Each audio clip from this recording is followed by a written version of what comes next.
Thank you for tuning in and welcome back, team. Have you ever wondered about the questions you should be asking yourself before you buy a home? In today's episode, I'm going to give you 4 really important questions to ask yourself before buying your first house. That way, you'll know if now is the right time for you or not. My name is Andrew Finney, your real estate geek. If you need help finding a top agent where you live, or if you simply want to drop me a line to say hello, my contact info is below. I upload 6 days a week, so be sure to tap the bell icon and get notified of the very next video. Okay, team, so let's talk about this. Why would I be making this video today for you about things to consider and 4 important questions in specific before buying a house? It's simple. You should know the reasons why you're going to buy a house, and you should have clear intent and clear mind so you can focus on the motivation of securing your new home. But before you do that, you need to gut check yourself before you wreck yourself. So let's go ahead and lead in with the very first one. Why do you want to buy a house? And you're going to say maybe, Andrew, well, why as a trusted real estate advisor would you be asking me that, right?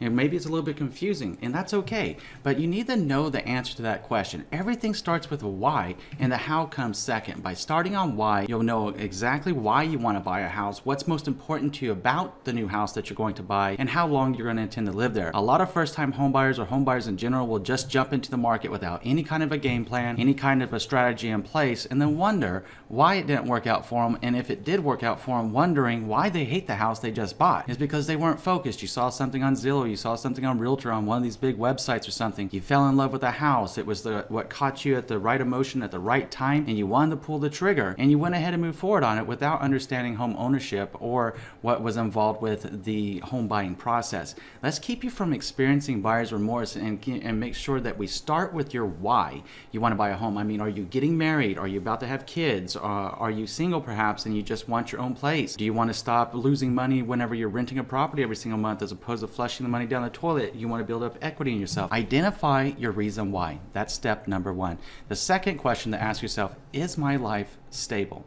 And this one's kind of going to cut a little bit hard, right? Is your life truly stable? Are you in a job that you can commit to a 30-year mortgage? Because when you get ready to buy a home, consider the fact that buying your first home or buying a home in general is like getting married. I mean, in many cases, you're going to have a 30-year fixed rate mortgage, right? Sometimes people go to the 15-year mortgage option, and there's other mortgage options as well. But nonetheless, it's like being married, because every single month you're going to be paying out on your home the same way that you're going to be doing with your rental, right? If you have a rental, buying a home, but now it's a mortgage. It feels a little bit different. It should feel a little bit better because you know that their mortgage isn't going to go up ideally, but you need to know if your life is stable. Is your job stable? If you're married, is your marriage stable? If you're, or is there somebody, is your spouse somebody that you can depend on? You know, do you forecast any kind of movements coming up in the next 3 to 7 years as far as your career is concerned? In other words, will you be moving out of state? Will you be moving to different areas?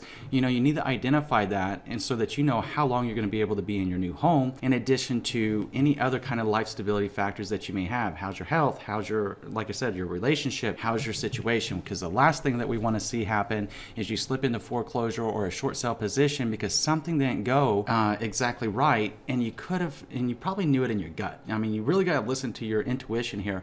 If it doesn't feel right, then it's not right. I mean, I tell everybody I work with that. If it doesn't feel right, it's not right, and it's not going to get any better as you go about the process. It's only going to get worse. So you want to make sure that you have a clear identity of the stability of your life, and making sure that you're in a position emotionally, mentally, physically, and psychologically to purchase your new home and commit to that process for yourself and for your future by identifying your own stability first.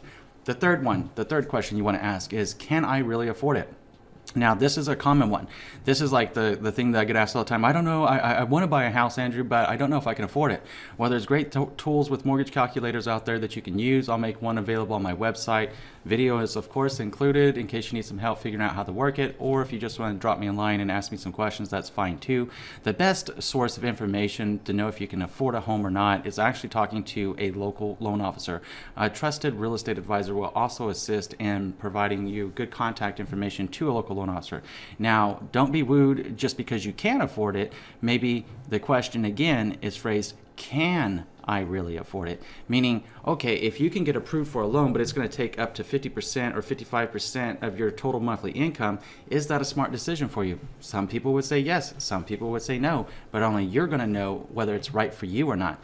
You know, do you have your savings saved up? Do you have at least 3 months or 6 months reserve saved up for anything that might happen? Let's say, God forbid, you know, everything was going along swimmingly with your job and you didn't forecast any issues, but then all of a sudden you were laid off, or there's some kind of an issue, or you transitioned a job and you didn't have income for 3 months. Are you going to be okay? Well, you will be if you have your savings saved up. So think about that and really think about your financial situation when you're considering, can you really afford a home? And maybe another way of looking at this, can you really afford not to own a home as rents increase? Because rents will increase the hotter a real estate market becomes, just so you know. The more and more popular homes become, and the higher the demand to purchase a home, and the less inventory. So essentially, we're describing a seller's market here, right? The stronger the seller's market, the hotter the seller's market becomes, the higher the rents will become in proportion to that, because people know that the affordability factor is going down for the majority of home buyers, so they increase the rent. It's a zero-sum game. At some point, you got to bite the bullet and make the decisions that's right for you. But you need to ask yourself first, can you afford it, and can you not afford it at the same time? You know, can you really afford not to be buying a house? If you can, but you need to really consider that question, because only you can really answer that, whether it's right for you or not. And again, if it feels right, it usually is right. If it doesn't feel right, then it's usually not right. So listen to your intuition, listen to your instincts, and believe in yourself. Don't give yourself like, I do want to be very clear about this. Don't be like, oh, I know I can. I know that it would be okay, but I'm nervous or scared of the process. It's okay to be nervous or scared of the process. That's why we have trusted real estate advisors to assist you, to counsel you, and to help you through the process once you've made the determination of buying a home, okay? The fourth thing is, how long will you live in the home? This is a really popular thing that I like to ask people all the time, because based upon the answer to that question dictates how we should be proceeding with your home search. If the idea is getting into your very first home, or like an entry-level home, just to get you out of the renting position and get yourself into home ownership so you can build up equity over 3 to 5 years ideally, and then sell the home to buy one, okay, that changes the entire intent. Yes, we want to find the most attractive property for you as possible that you like. At the same time, if our mindset going into purchasing that home is that in 3 to 5 years you're going to be selling that property to be able to buy your next home that you really do want, then it shifts the variables of what we're looking for and the minimum standards that need to ensue. Now, if you're looking for a home that you're going to be staying in 5, 7, 10 plus years, well, then we might be a little bit more picky and a little bit more choosy depending on the realities of the market. And that's a very important thing to note, the realities of the market. I've worked with a lot of people that will say, well, Andrew, I want the perfect home for me. Who doesn't? I mean, honest to God, who doesn't want the perfect home for them?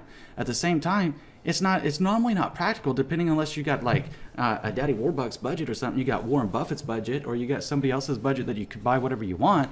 But most of us people don't have that. Most of us folks don't have that kind of a budget. We can get approved for X number of dollars, and we got to be able to find a home within X number of dollars. So it's about rooting out the ones that are definitely no-goes to the ones that, oh, okay, if I repainted this house, if I redid the floors, I'm good. Right? If you can find the house that you want and all you got to do is paint it, then you just hit a gold mine right there, because that means everything else about that house is right for you. And if all you have to do is repaint it, you can do that yourself, or you can hire somebody to do it for you. And it's really, as far as home ownership is concerned and home improvement is concerned, it's one of the least expensive things to do to a house, but it has one of the most significant impacts on your house, because that's what you see every single day, every single day you walk into your new home, right? But know how long you're going to live in your home. It's going to dictate how you proceed with your home search and your intentions behind it. You know, waiting, the problem is once you've made the decision to purchase a home, waiting for that perfect home to come on the market, if it's perfect to you, do you think it's going to be perfect to somebody else? And if you're in a strong seller's market, how's that going to bode for you?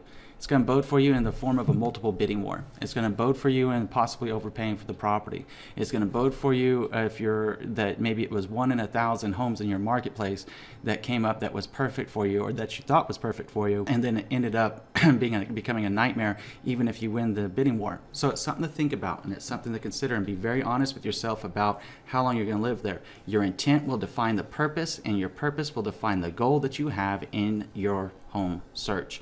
Now, what I'd like you to do is tell me what you're thinking about this video in the comment section below, along with any other questions you think that people should be asking themselves whenever they get ready to buy a home.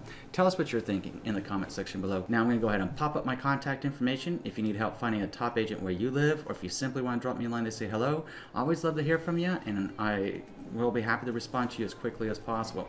If you haven't already done so, I'm going to ask you to do 3 things. Number 1, please subscribe to this channel. Number 2, please like this video. Number 3, please share this video around with someone you know is going to be able to help, because just like you, right now, I'm sure you can think of at least one other person that this video is going to help. Please share it with them. Thank you. And between now and next time, I'm wishing you and yours a lifetime full of love, wealth, abundance, and happiness. See you soon.